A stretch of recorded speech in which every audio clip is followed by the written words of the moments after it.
안녕하세요. 세법전사입니다. 제가 회계사무실을 오픈한 지도 거의 8년이 다 되었더라고요. 2016년도에 합격을 해서 17년도에 개업을 했고, 개업해서 지금까지 거의 8년이라는 시간이 지났는데, 이제 갓 오픈하신 세무사님들이 그 자리 잡는 기간 동안 어떻게 했고 얼마 정도의 시간이 걸리는지 정말 많이 물어보시더라고요. 이 자리 잡는다에 대해서 이제 누군가는 밥 벌어먹고 살 정도 되면 이제 자리 잡았다라고 하시는 분도 있고, 또 누군가는 내가 냈던 대출들을 다 갚았을 때 자리 잡았다라고 하시는 분도 있어요. 그래서 오늘은 제가 어떻게 사업을 오픈했고, 어떻게 운영을 했고, 어떻게 지금까지 왔는지에 대해서 좀 설명을 드리려고 합니다. 사실 이것도 웃긴데 저보다 훨씬 잘하시는 세무사님들이 많기 때문에 제가 꼭 이렇게 해야 된다, 이게 맞다 라고 말씀드리긴 어렵지만, 그래도 뭐 나도 열심히 노력했으니 지금 이 자리에 있다, 뭐 이 정도 말씀드리고 싶어서 영상을 찍게 되었습니다. 제가 17년도에 오픈을 하고 나서 그때 27살이었으니까 사실 뭐 한 게 없었어요. 왜냐면 마이너스 통장 5천만 원이 나오고, 그때 당시 금리가 3%를 안 했기 때문에 정말 낮은 금리로 그냥 펑펑 썼습니다. 먹고 싶은 거 먹고, 사고 싶은 거 사고, 여행 가고 싶은 거 여행 가고. 그러다 보니까 마이너스 통장이 이제 곧 동이 나기 시작했고, 돈은 벌어야 될 것 같은데 어떻게 해야 될지 몰라서 제가 그때 탁상 달력을 300개를 주문을 했어요. 그리고 12월 한 달 내내 매일 뿌리고 다니기 시작했었죠. 그렇게 300개를 다 뿌리고 나니까 연락이 오긴 오더라고요. 많이 오진 않았어요. 300개를 뿌렸는데 한 10군데 정도가 왔었고, 실질적으로 계약이 성립된 게 한 5, 6개 정도 되었었는데, 그래도 뭐 안 하는 것보다 나았죠. 그리고 나중에 시간 지나서 대표님이랑 말씀을 하니까 너무나도 초짜 티가 났지만, 그래도 갓 오픈했으니 열심히 할 것 같아서 그냥 맡기게 되었다라는 말을 했었어요. 뭐 제 나름 그래도 발품 뛰면서 했던 부분이 이제 성과가 있었던 거죠. 근데 사실 세무사 합격하고 나서 이 뽕에 차 있는 입장에서 그 달력 뿌리는 게 참 쉽지가 않거든요.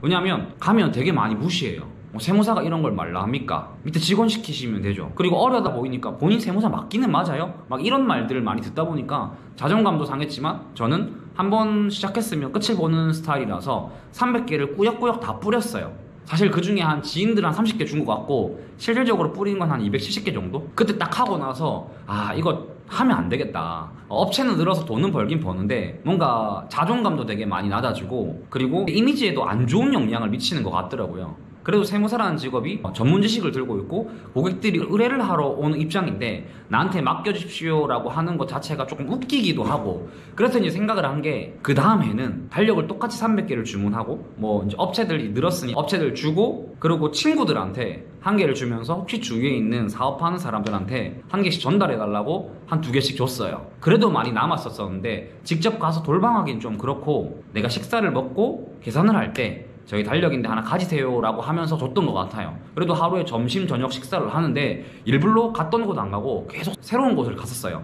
그리고 인터넷 검색하거나 인스타 검색해가지고 새로 오픈한 곳, 왜냐면 새로 오픈한 곳은 세무사가 없었을 테고, 밥 먹을 때도 뭐 그렇게 가서 달력에다 하나 주면 연락이 오지 않을까 싶어서 그렇게 주었습니다. 뭐 나름 효과는 있었고요. 그리고 두 번째로 한 게, 제가 부채를 만들었어요. 부채를 1000개인가 만들어서, 부채 만드는 가격이 되게 싸요. 1000개 만들어가지고 뿌리려고 하니 이게 더 웃긴 거예요. 여름에 만들었었는데 이거는 뿌리다가 약간 포기했습니다. 그래도 다 뿌리긴 뿌렸는데 어떻게 뿌렸냐, 버스 정류장에다가 돌아다니면서 부채를 두고 왔어요. 왜냐면 버스 기다리면서 더우니까 부채질 하라고.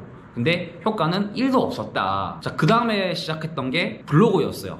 블로그 찾아가지도 않고 글만 적으면 되는 거였었는데, 지금은 세무사들의 거의 대부분이 블로그를 합니다. 근데 17년도, 18년도 당시에는 블로그 하는 세무사가 거의 없었어요. 서울은 모르겠고 창원에서 블로그 하는 세무사가 거의 제가 처음이 아니었나 싶을 정도로 블로그 하는 사람이 없었고, 글을 대충 적어도 항상 창원 세무사의 키워드의 1순위였었거든요. 그게 제가 잘 적어서가 아니라 경쟁자가 없다 보니 그냥 1등으로 올라온 것 같아요. 그래서 블로그 보고도 많이 연락이 왔었습니다. 자, 근데 어느 정도 자리를 잡고 배가 부르다 보니 블로그를 꾸준히 적지 않았었는데, 그 사이에 많은 세무사님들이 블로그로 영업을 많이 하시더라고요. 지금도 꾸준히 저는 제 블로그를 유지를 하고 있습니다. 하지만 그때 안주하지 않고 계속 했었다라고 하면 세무사들이 들어오기 전에 좀 더 많이 땡겨 먹지 않았을까라는 생각?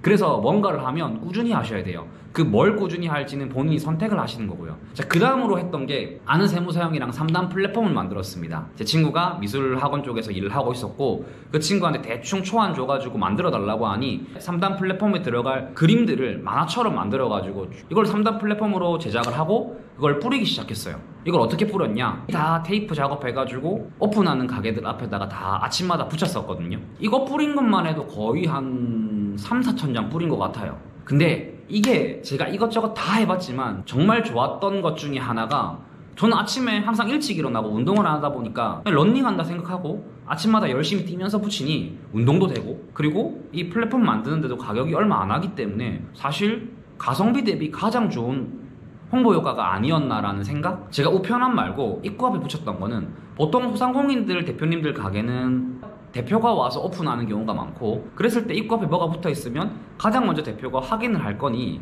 입구 앞에 붙이자라고 전략을 세워서 한번 해보았습니다. 이거는 사실 지금도 하고 있는데, 이제 나이가 드니까 아침에 일찍 일어나는 것도 쉽지 않고, 제가 옛날에 겨울에 뿌리다가 계단에서 넘어져가지고 꼬리뼈를 다치고 나서부터는 조금 안 하긴 하곤 있어요.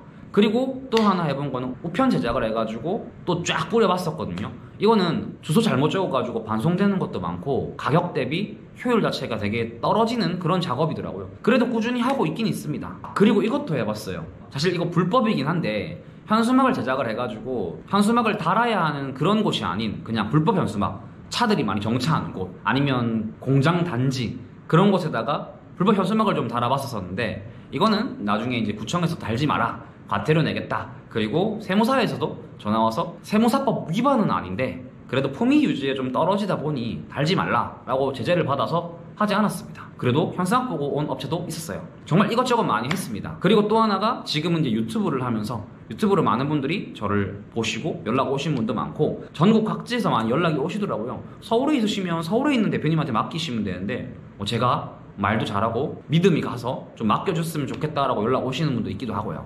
또 추가로 말씀드리면, 모임 같은 데도 들어가 봤었는데 저는 모임이랑 전혀 안 맞아서 그냥 거의 뭐 돈만 내고 나가지 않고 그냥 나왔습니다. 여러 가지 방법이 있으니 본인이 거래처 없다고 슬퍼하고 있지만 말고 직접 밖으로 뛰어나가가지고 움직이시는 게 제가 봤을 때 거래처를 모으는 가장 좋은 방법이 아닐까라는 게 제 생각이긴 합니다. 저도 뭐 엄청 잘 나가는 그런 세무사는 아니고 그냥 평범한 세무사지만, 그래도 열심히 하다 보니 한 2년 만에 마이너스 통장 썼던 것도 다 갚기도 하고, 그리고 지금은 어느 정도 뭐 먹고 싶은 거 먹고 그리고 사고 싶은 거 살 정도의 능력은 된 것 같습니다. 제가 정답은 아닙니다. 저보다 훨씬 더 좋은 마케팅과 많은 마케팅을 하시는 세무사님 있지만, 저도 모르니, 저도 배운 적이 없으니 그냥 생각나는 것대로 해보다 보니 이게 효율이 좋았고 이게 좋았으니 이렇게 해보자 라고 생각을 한 거고, 사실 뭐 한편으로는 업체를 사오는 경우도 있고요. 또 이런 경우도 있다고 하던데, 내가 수습을 하고 있다가 내 담당 세무사님이 갑자기 돌아가시게 되면서 그 업체들을 맡을 수 없게 되어서 이 업체를 들고 오는 경우도 있기도 하고, 여러 가지 경우가 있습니다.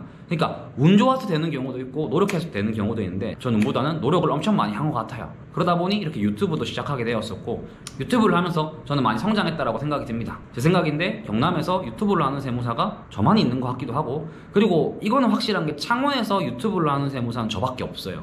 그러다 보니 또 하나의 유니크함이 있을 수도 있고, 혹시나 유튜브로 세무사를 찾는다라고 했을 때는 제가 1등으로 뜨지 않을까, 그러면 연락이 오지 않을까, 그런 면에서 여러 가지 마케팅을 하고 있습니다. 초창기 개업하신 세무사님들 힘들겠지만 본인이 노력하에 따라서 빠르게 성장하고, 저 때는 위에 선배들이 3년만 열심히 하면 된다라고 했었는데 실제로 저도 3년 정도 되었을 때 어느 정도 자리를 잡았던 것 같아요. 근데 옛날과 다르게 가만히 있는다고 거래처가 오고 자리 잡아가는 건 아닙니다. 본인들이 더욱더 악착같이 노력을 하신다면 편안한 순간이 어느 순간 오게 될 거고, 금전적으로 편안함이 오면서 직원들에 대한 스트레스와 거래처에 대한 스트레스와 같이 오게 되겠죠. 제가 세무사가 되고 나서 이렇게 저렇게 여러 가지 성장해오는 과정들을 말씀을 드렸는데, 제가 답은 아닙니다. 여러분들이 하고 싶은 대로 하시면 돼요. 실패하면 다시 돌아오면 되죠. 또 다른 거 해보시면 되고, 성공하면 계속 하면 되는 거고요. 그거는 본인의 지역과 본인의 스타일과 어쨌든 본인에 맞게 해보시는 게 가장 중요하다고 생각됩니다.